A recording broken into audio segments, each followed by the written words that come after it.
Myself is Ashutosh Kumar, department of history, BNM college पढ़ैया।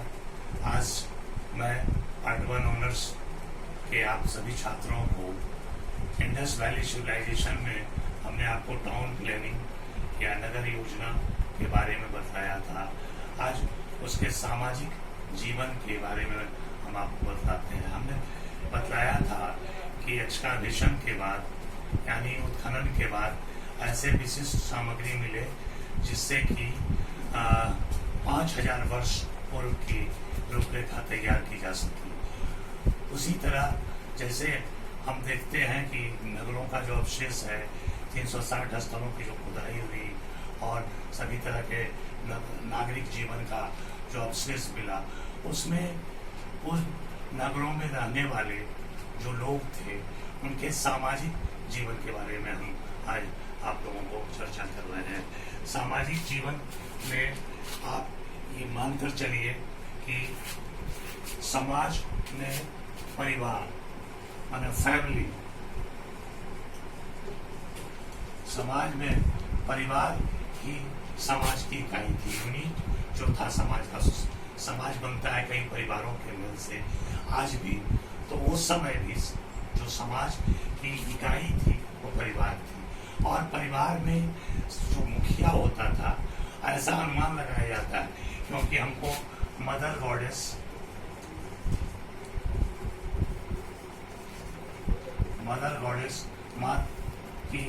मातृ देवी की mother goddess मातृ देवी की इतनी मूर्तियां अवशेष में हमको मिली हैं, उत्खनन से प्राप्त हुई है कि लगता है ऐसा। बहुत सारे राष्ट्रवादी इतिहासकार और इंपेरिकल हिस्टोरियन, साम्राज्यवादी इतिहासकारों ने भी, चूंकि मार्शल के नेतृत्व में खुदाई हुई और उस समय आर्कियोलॉजिकल सर्वे ऑफ इंडिया के वो डायरेक्टर थे।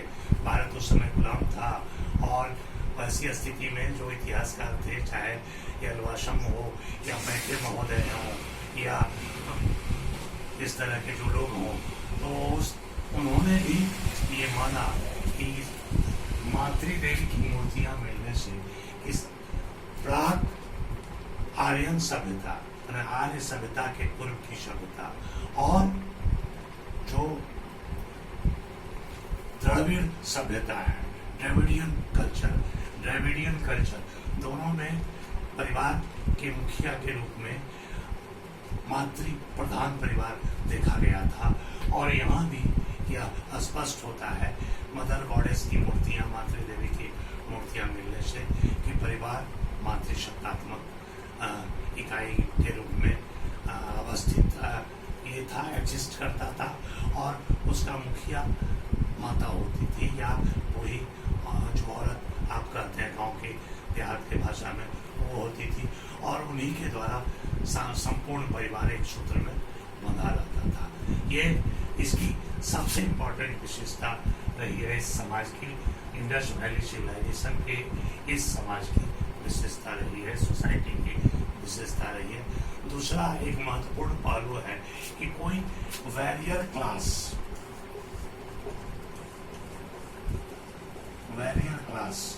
ये नहीं पाया गया है, नॉट फाउंड। कोई योद्धा का जो सामग्री होता है, शस्त्र होता है, कवच होता है, सिर पर बचने वाला, ऐसा ये सब ध्वंस अवशेष में उत्खनन के बाद वैसा प्राप्त नहीं हुआ है। कहीं अगर कोई इस तरह की वस्तु प्राप्त भी हुई है तो उस पर शंका है कि वो टोपी है या शीर्षासन है, सिर का आसन है, या वो पगड़ी है पुरुषों की, लेकिन कोई वैरियर क्लास योद्धा वर्ग नहीं था। आप लोग इसको गौर कीजिए कि ये लोग सभी पीसफुल एंड हैप्पीली मतलब शांतिपूर्ण और खुशीपूर्वक रहना चाहते थे। अब इसमें एक चीज और आपको हम बतला दें कि 2 वर्ग था इसमें। ये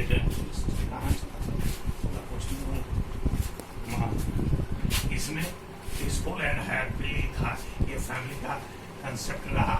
और सोसाइटी जो था, सोसाइटी में जो लोग थे, इकाई में जो सोसाइटी, 2 तरह का क्लास था। सोसाइटी का जो क्लास था वह 2 तरह का था। एक high income group, high income group और एक लो इनकम ग्रुप।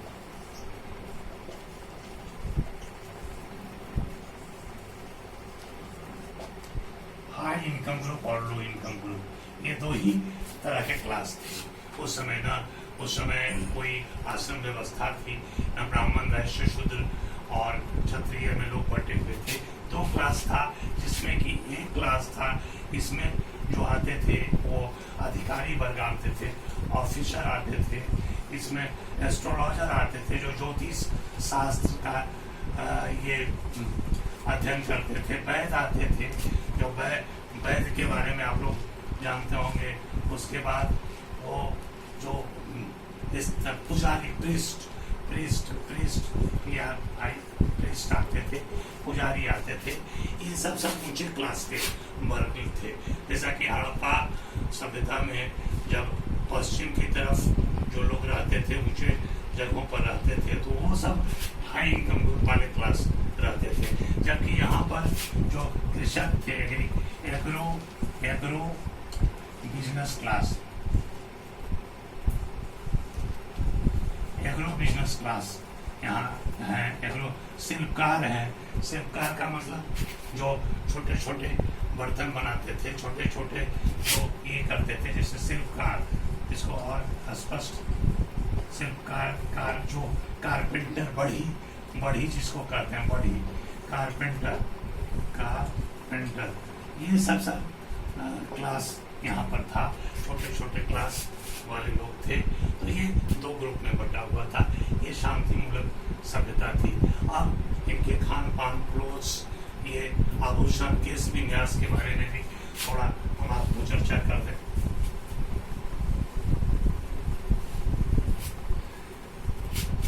हम देखते हैं कि इनका जो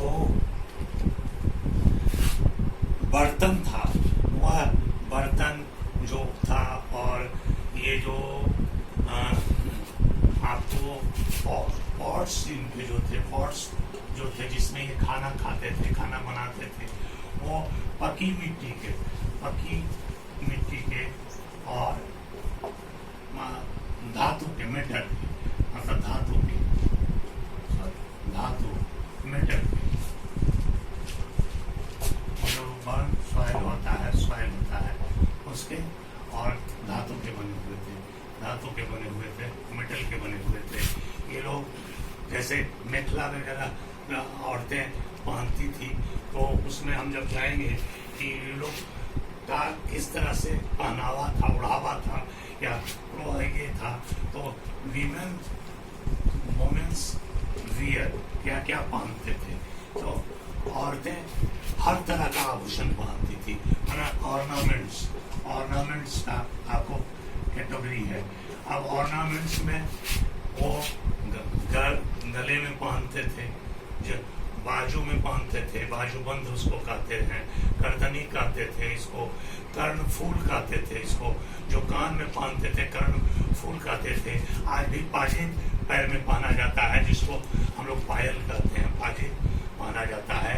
अंगूठियां पहनी जाती थी, और केस को दो तरह से बांट कर ये लोग झाड़ते थे, और झाड़ने के बाद उसका जूड़ा करते थे। जूड़ा आप लोग समझते हैं, जूड़ा का मतलब इस तरह से औरतें जूड़ा करती हैं केस को, और उसमें भी बहुत सारे जो आभूषण थे वो पहनते थे।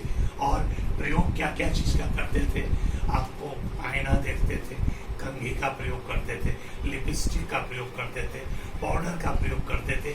आप सोच लीजिए कि आज जो भी आधुनिक युग में 2020 में औरतें जिस तरह से अपना श्रृंगार करती है, श्रृंगार प्रसाधन काफी मात्रा में उत्खनन में मिले हैं। मैके ने कहा भी है, मैके महोदय ने, कि इस तरह का मतलब अचंभित करने वाला सब सामान मिला है। और ये इनकी माने हम आपको सोशल लाइफ बतला रहे हैं इंडस वैली सिविलाइजेशन का, कि इस तरह से ये लोग पहनते थे। वहीं पुरुष मेंस वियर, वहीं पुरुष शॉल आप लोग देखते होंगे कि जो जाड़े में शॉल ओढ़ते हैं, तो वो लोग भी ये लोग भी कपड़े पहनते थे और सीजन के अनुसार पहनते थे कपड़े। सूती, रेशमी, सभी तरह के वस्त्र पहनते थे, क्योंकि तकली का प्रयोग करते थे, कताई बुनाई का प्रयोग करते थे, तो विभिन्न का काम करते थे।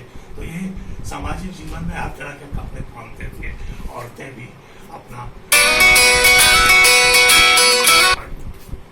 औरतें भी कपड़े पहनती थी। और का एक अजीब चीज था, ऐसे शॉल को बाएं कंधे से लाते थे और नीचे के दाहिने कंधे से लेकर और ऊपर सर पर रखते थे। इस तरह का ड्रेस था उनका कि बाएं कंधे से पुरुष शॉल ओढ़ता था, दाहिने कंधे के नीचे से लाकर और सर पर रखता था। पगड़ी भी बांधता था। औरतों के भी पगड़ी बांधने के प्रमाण है, और मर्द तो पगड़ी बांधते ही थे, जो कृषक वर्ग था, कृषक वर्ग पगड़ी बांधते थे। और आपको शॉर्ट में थोड़ा यह भी बताएं कि ये लोग खाते पीते क्या थे।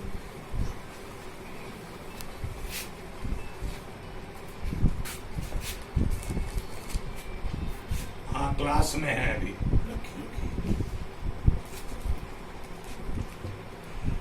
क्लास में। तो ये लोग अभी हम आपको बतला रहे थे कि खाने पीने का, तो खाने पीने का उत्खनन से प्राप्त अवशेष का आधार पर ये लोग मतलब गेहूं, व्हीट, आपको गेहूं है, आपको मटर है, सीजन मटर है, मटर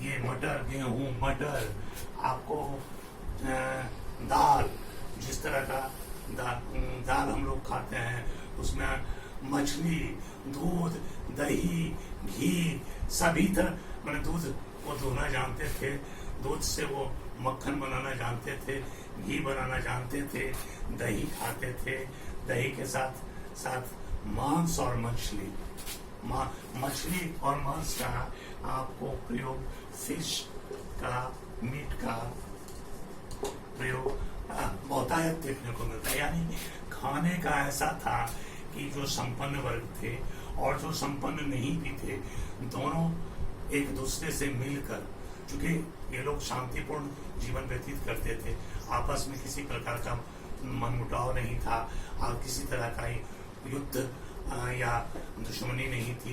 तो जो नीचे तबके वाले भी लोग थे, वो भी खाना अच्छे से खाते थे, अच्छे से वो कपड़ा पहनते थे, और आपको जो चावल, दाल, मतलब आप राइस, चावल, गेहूं, पल्स, ये सभी मछली, मीट, मिल्क और मिल्क का बना सामान, और इसका बना सामान, मिल्क का बना, दूध का बना सामान सभी प्रयोग करते थे, काफी स्वस्थ रहते थे। तो हम आपको 4-5 चीजों को, फैमिली का यूनिट था, मदर गॉडेस की मूर्ति मिलने से, और इतिहासकारों का यह मत है कि सोसाइटी जो था वो मातृसत्तात्मक था। इन लोग क्या बर्तन बनाते थे मिट्टी और धातु के, इसकी हमने चर्चा की। इन लोगों के केश विन्यास, आभूषण की हमने चर्चा की, वेशभूषा की चर्चा की, और अंत में खाने पीने की चर्चा की। तो एक समृद्ध जीवन और एक समृद्ध नागरिक, मतलब सिविक सोसाइटी इनका रहा था। कुल मिलाकर इन सिंधु घाटी सभ्यता का सामाजिक जीवन काफी विकसित था, काफी सुदृढ़ था, और आपस में लोग वर्गहीन थे, ऊंचे और नीचे वर्ग के दो लोग थे, कोई क्लास नहीं था, और इस तरह से एक काफी समृद्ध जीवन जीते थे, व्यतीत करते थे। धन्यवाद।